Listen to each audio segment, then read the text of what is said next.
Okay, Chad, here's your video from last week. Good improvements here.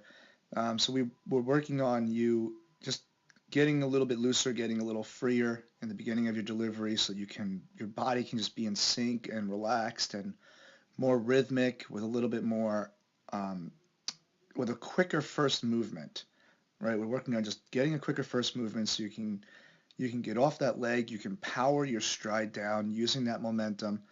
So, I mean, you're almost there with the early movement. But you do have such great leg power. Like your back leg, you're almost in triple extension.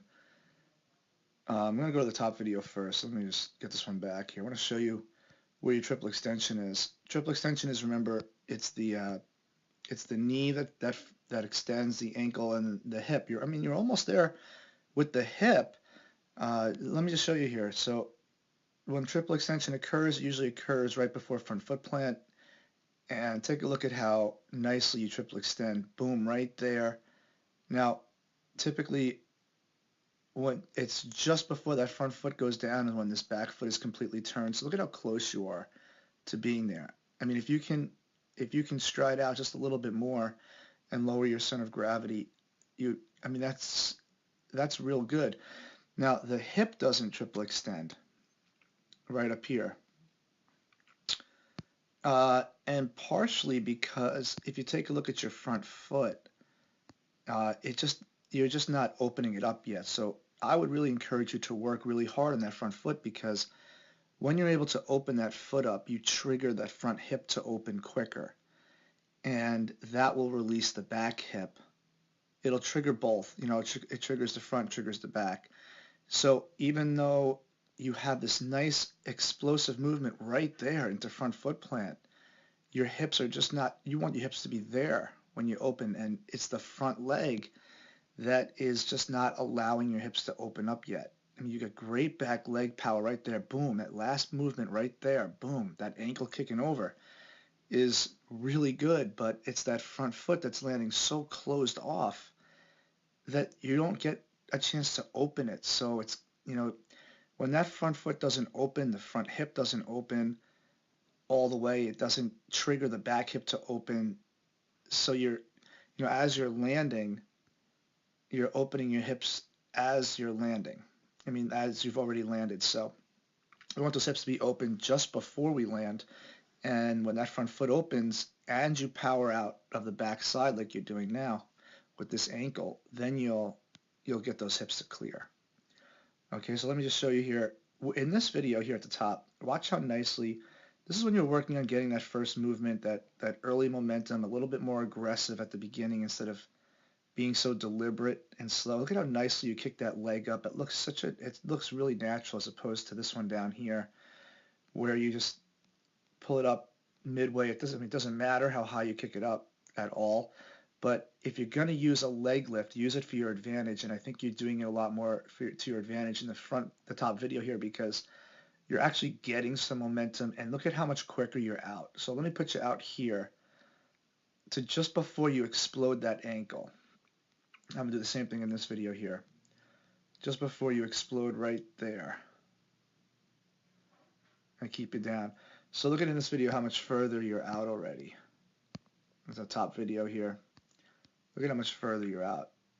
So if I let you land quickly there, and let's see if I can draw a little angle here. 34 degrees there. Let's move you out. Oh, let's move you out to landing here. Let's do the same thing. Get you up to your waist.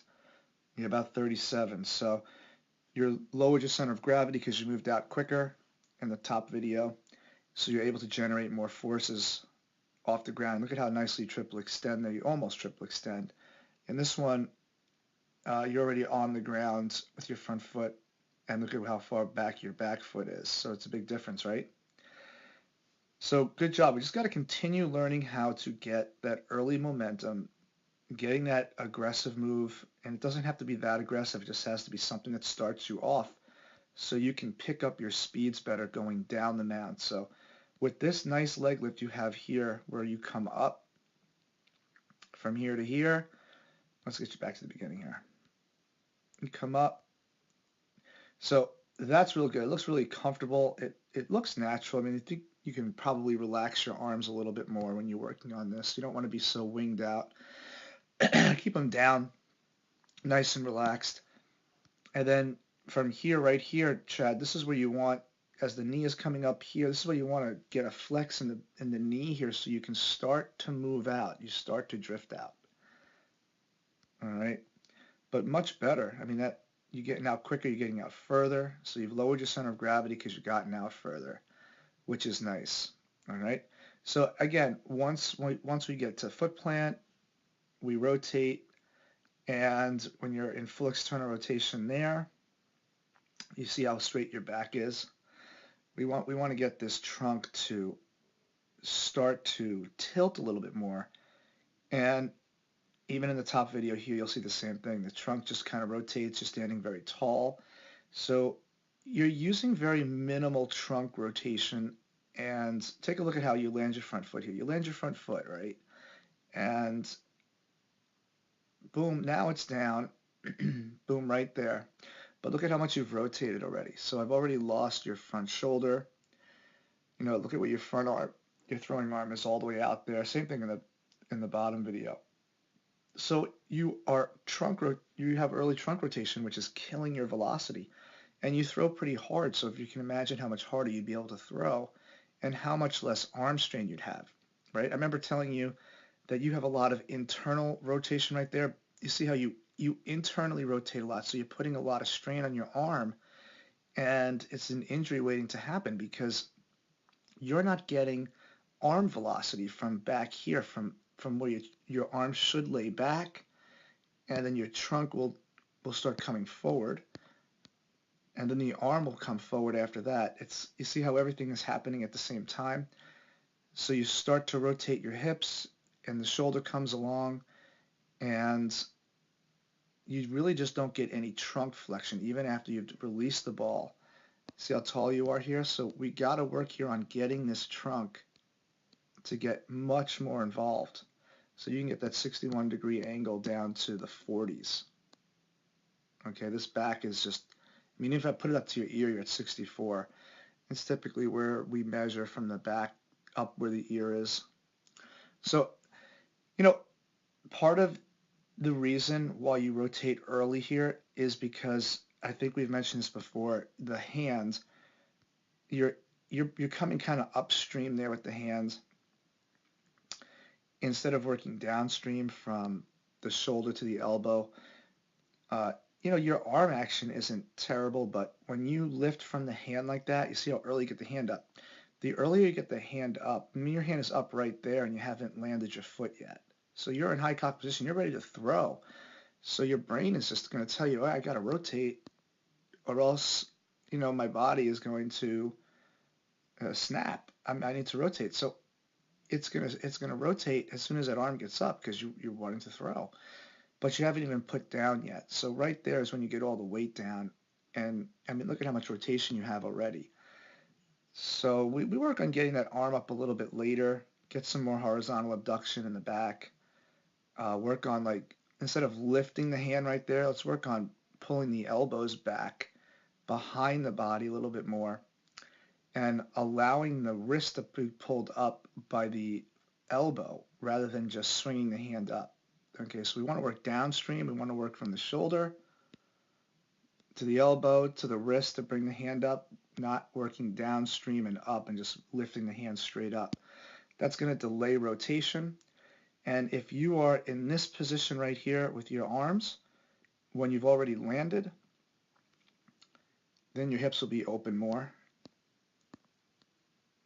And that will thrust the chest forward. You'll get that nice hip-shoulder separation. You're just not getting any hip and shoulder separation yet.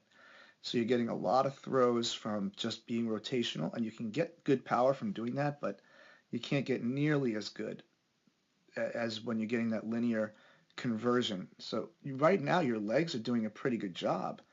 We just got to open up that foot more to open up this hip. You got great ankle kick there. You're lowering your center of gravity by getting out further, which is excellent.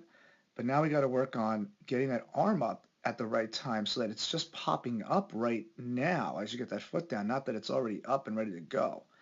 Once that arm is up and ready to go, then rotation starts. So we get that arm up a little bit later.